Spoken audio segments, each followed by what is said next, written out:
Hi friends, welcome to my channel Ratna Anupindi. ఇవాళ వీడియోలో cauliflower తోటి కమ్మని పప్పు పులుసు ఎలా చేయాలో చూద్దాము. మామూలుగా మనం పప్పు పులుసు అంటే ఉల్లిపాయ లేదా ఆనపకాయతోటి చేస్తాం, కానీ కాలీఫ్లవర్తో చాలా తక్కువ మంది చేస్తారు. నేనైతే ఇది మా అత్తగారి దగ్గర నుంచి నేర్చుకున్నాను. ఆవిడ చాలా బాగా చేసేవారు. ఇది వేడివేడి అన్నంలో నెయ్యి వేసుకుని పక్కన అప్పడాలో వడియాలో పెట్టుకుని తింటే చాలా బాగుంటుంది. మరి కమ్మని పప్పుల్స్ ఎలా చేయాలో ఏమేమి కావాలో ఇప్పుడు చూసేద్దాము. చేసుకోవడం చాలా ఈజీ, తక్కువ ఐటమ్స్ తోటి చేసేసుకోవచ్చు. మరి కాలీఫ్లవర్తో పప్పు పులుసు అనుకున్నాం కదా, దీనికోసం ఫ్రెష్గా ఉండే కాలీఫ్లవర్ తీసుకోవాలి. కొంచెం వడిలిపోయిందంటే టేస్ట్ అంత బాగుండదు, ఫ్రెష్ది తీసుకోవాలి. ఇలా తీసుకున్న ఈ కాలీఫ్లవర్ని మరీ చిన్నగా కాకుండా మీడియం సైజు లేదంటే పెద్ద ముక్కల కింద తరుక్కోవాలి. వీడియోలో చూపించినట్టుగా ఈ సైజు ముక్కలు కట్ చేసుకుంటే బాగుంటుంది. ఇప్పుడు ఒక గిన్నెలోకి నీళ్లు తీసుకుని అందులో కొంచెం ఉప్పు వేయాలి. ఇలా ఉప్పు వేసిన నీళ్ళల్లో మనం తరిగి పెట్టుకున్న కాలీఫ్లవర్ ముక్కల్ని ఒక 10 నిమిషాల సేపు వేసి అలా ఉంచేయాలి. ఇలా చేయడం వల్ల అందులో ఏమైనా చిన్న చిన్న పురుగులు అంటే ఏమైనా ఉంటే బయటకు వచ్చేస్తాయి. ఇక్కడ చూడండి, వీడియోలో నేను మరీ చిన్న ముక్కలు కాకుండా కొంచెం పెద్ద ముక్కలే తరిగాను. ఎందుకంటే పులుసులో ముక్కలు చిన్నవి అయిపోయాయంటే ఉడికిన తర్వాత మరీ పేస్ట్ లాగా అయిపోతుంది, బాగుండదు. ఇక మళ్ళీ చెప్తున్నాను అనుకోకండి, దీనికి ఫ్రెష్ పువ్వు అయితేనే టేస్ట్ చాలా బాగుంటుంది. మనకి ఎన్ని ముక్కలు కావాలో దాన్ని బట్టి తరగాలి. నేను ఇక్కడ పెద్ద పువ్వు ఉంది కాబట్టి నేను సగమే తరిగాను. ఇప్పుడు ఈ ముక్కల్ని నీళ్ళలో ఒక 10 నిమిషాల సేపు అలా పక్కన పెడదాము. ఈలోగా ఈ పప్పులుసుకి పప్పు వేయించుకోవాలి. దీనికి కందిపప్పు వేయిస్తేనే మంచి రుచి వస్తుంది, అది మాత్రం గుర్తుపెట్టుకోండి. పచ్చిదైనా పర్వాలేదు, కానీ వేయించిన పప్పుతో ఇంకా చాలా బాగుంటుంది. వీడియోలో చూపించేట్టుగా కందిపప్పుని మనకి ఎంత కావాలో తీసుకుని దగ్గర ఉండి లో ఫ్లేమ్లో కలుపుతూ కమ్మటి వాసన వచ్చి దోరగా అయ్యే వరకు వేయించుకోవాలి. ఈ పప్పు కమ్మటి వాసన వచ్చి దోరగా వేగింది. ఇప్పుడు స్టవ్ కట్టేసి కొంచెంసేపు చల్లారనియాలి. ఇలా వేగిన కందిపప్పుని ఎంత కావాలో తీసుకుని కుక్కర్లో ఉడికించుకోవాలి.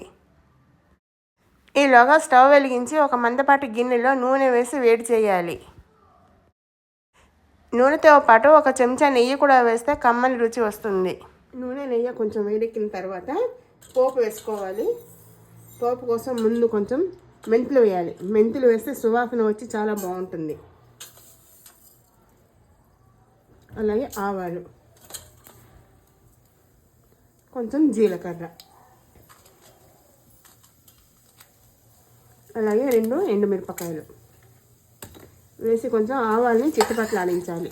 ఆవాలు కొంచెం చిట్టుపట్లాడుతున్నాయి. ఇందులో ఇప్పుడు కొంచెం కరివేపాకు వేయాలి. అలాగే కొంచెం ఇంగు వేయాలి.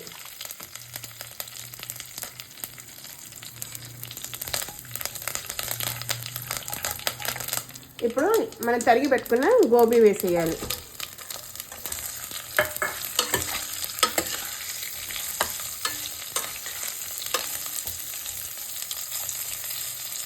వేసి కొంచెం మూత పెట్టి మగ్గించుకోవాలి.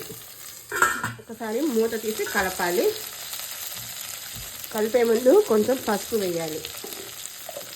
అలాగే కొంచెం చిల్లీ ఫ్లేక్స్, ఇది చూడడానికి బాగుంటుంది, టేస్ట్ కూడా బాగా వస్తుంది. అలాగే టమాటాలు ఒక 2-3 తరిగి వేయాలి.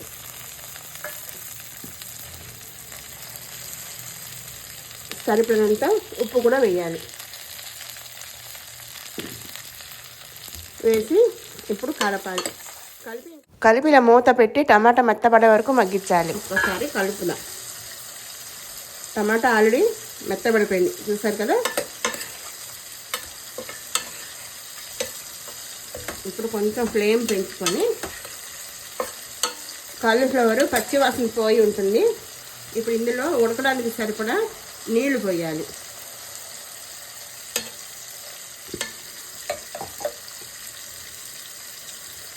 ఇప్పుడు మూత పెట్టి ముక్కలు కొంచెం మెత్తబడే వరకు ఉడికించుకోవాలి.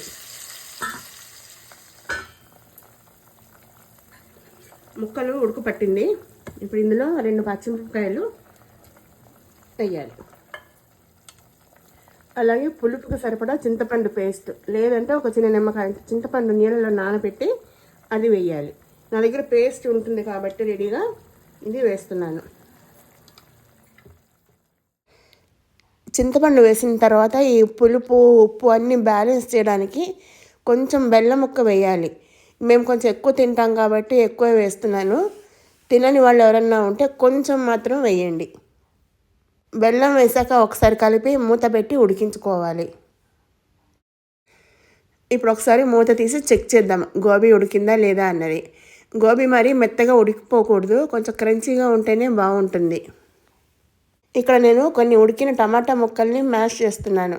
ఇలా మ్యాష్ చేస్తే మంచి టేస్ట్ వస్తుంది ఈ పులుసుకి. ఇప్పుడు మనం ఇందాక ఉడికించిన కందిపప్పు ఉంది కదా, ఆ పప్పుని కొంచెం మ్యాష్ చేసి ఆ పప్పుని ఇందులో వేసుకోవాలి.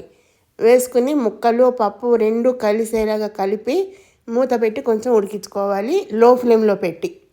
ఈ పప్పు కూడా మనకి నచ్చినంత వేసుకోవాలి, అలాగని మరీ పల్చగా ఉంటే బాగుండదు, కొంచెం చిక్కగానే ఉండాలి. పప్పు వేసాక మరీ చిక్కగా అయిపోయింది. ఇప్పుడు కొంచెం నీళ్లు పోసి ఉడికించాలి. ఈ వీడియో చూస్తున్న మీరు ఎవరైనా ఈ కాలీఫ్లవర్ తోటి పప్పు పులుసు చేయకపోతే ఒకసారి మీరు తప్పకుండా ట్రై చేయండి, చాలా బాగుంటుంది. ఇంట్లో వాళ్ళందరూ మెచ్చుకుంటారు. అంతేకాదండి, మళ్ళీ మళ్ళీ కూడా చేయమని అడుగుతారు. ఈ పప్పు పులుసు చూస్తున్నారు కదా వీడియోలో, ఇలా కొత్త కొత్త ఉడికితేనే మంచి రుచి వస్తుంది. ఇలా ఉడుకుతూ ఉన్నప్పుడు పచ్చి కరివేపాకు ఫ్రెష్ది తీసుకొని శుభ్రంగా కడిగి తుంచి వేయాలి. అలాగే వేసేయకుండా తుంచి వేస్తే సువాసన పట్టి చాలా బాగుంటుంది. అలాగే ఇంట్లో కొత్తిమీర రెడీగా ఉంటే అది కూడా ఒకసారి శుభ్రంగా కడిగి వేస్తే బాగుంటుంది. కొత్తిమీర లేకపోయినా పర్వాలేదు కానీ కరివేపాకు మాత్రం ఖచ్చితంగా ఉండాలి. చూడండి, పులుసు ఉడికి ఉడికి ఆ కన్సిస్టెన్సీ ఎంత బాగుందో, చూస్తుంటేనే అలా తాగేయాలనిపిస్తుంది కదా. ఇలా ఉడుకుతూ ఉన్నప్పుడు కమ్మటి నెయ్యి కొంచెం వేసామంటే ఇల్లంతా గుమగుమ వాసనతోటి నిండిపోతుంది. ఇలా నెయ్యి వేసిన తర్వాత ఒకసారి కలిపేసి మూత పెట్టి స్టవ్ కట్టేయాలి. ఇంతటితోటి గుమగుమలాడే కాలీఫ్లవర్ పప్పు పులుసు సర్వింగ్కి రెడీ. మరి మీరు ట్రై చేస్తారు కదా, ట్రై చేసి ఎలా వచ్చిందో కామెంట్ బాక్స్లో తెలియజేయండి. మీకు ఈ వీడియో కనుక నచ్చినట్టయితే లైక్ చేయండి, షేర్ చేయండి, కామెంట్ చేయండి. అదే మొదటిసారి చూస్తున్న వాళ్ళైతే సబ్స్క్రైబ్ చేయడం మర్చిపోవద్దు.